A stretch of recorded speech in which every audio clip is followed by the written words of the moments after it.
So Harry and Meghan, right? So there's this guy, and his name is Omid Scobie. He's an entertainment journalist from the US. He worked for a bunch of magazines. He worked for US Weekly or Us Weekly.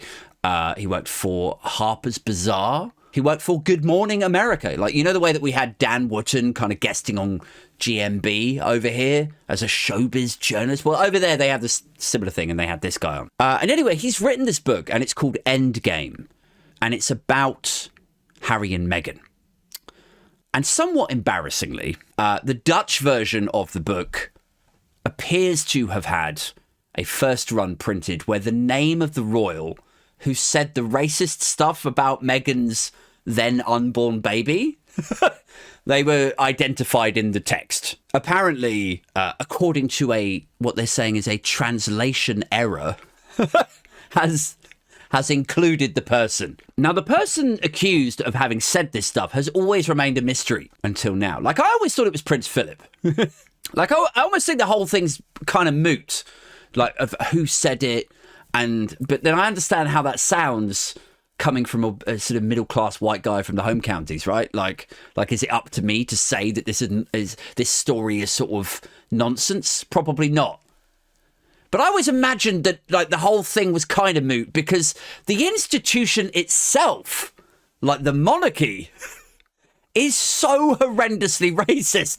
You know, like, it's like focusing on the clumsy thing that one guy said to one woman of colour one time is a bit like taking O.J. Simpson to task on his misogyny because he didn't hold open a door for a woman. You know, like, that's the thing you're targeting? Really? That's Exhibit A for you, is it? Like, the royals, or rather the monarchy, like, it's a head of state, right? They are the chief beneficiaries of the British Empire, which was just sending armies and boats and thieves, essentially, you know, into other sovereign nations. People of colour en masse by the million to slaughter people and steal their jewels, basically. And when people fought back and said, don't steal our jewels, this is our country, they murdered them, right? And then, just to add insult to injury, they set up brainwashing schools to re-educate and reprogram the dead people's kids and grandkids so that they would grow up thinking that the murderer was actually the sort of motherland and that they were all part of this wonderful Christian empire and that the Queen is a very, very nice lady indeed. Like, that is some god-tier racism. You know, like they're so good at it. It has got its premium tier.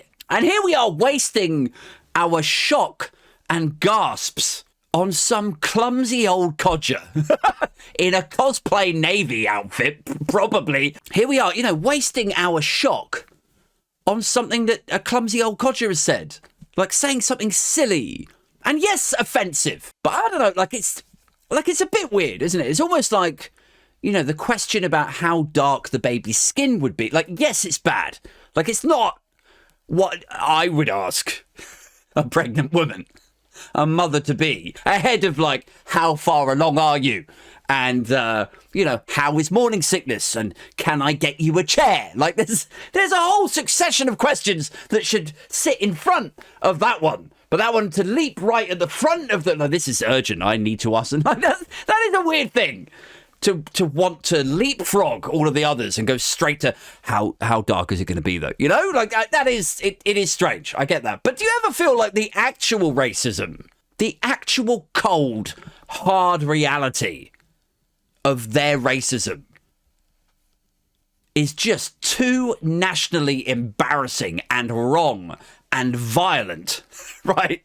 It's too slavey and still unreckoned with that this one is a bit more palatable, you know, like, right? Like, this is PG rated racism. This one we can handle. This is just a clumsy comment that we can all feel better than.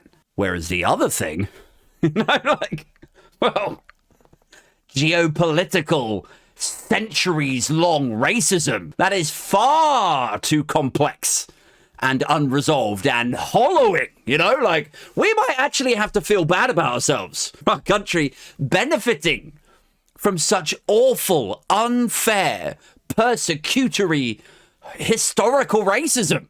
We might actually have to consider how that manifests today as each of our privilege. Don't get me wrong, I want to end racism. Absolutely I do. That's ultimately where I want to get to, but not if the route there means stopping at self-reflection.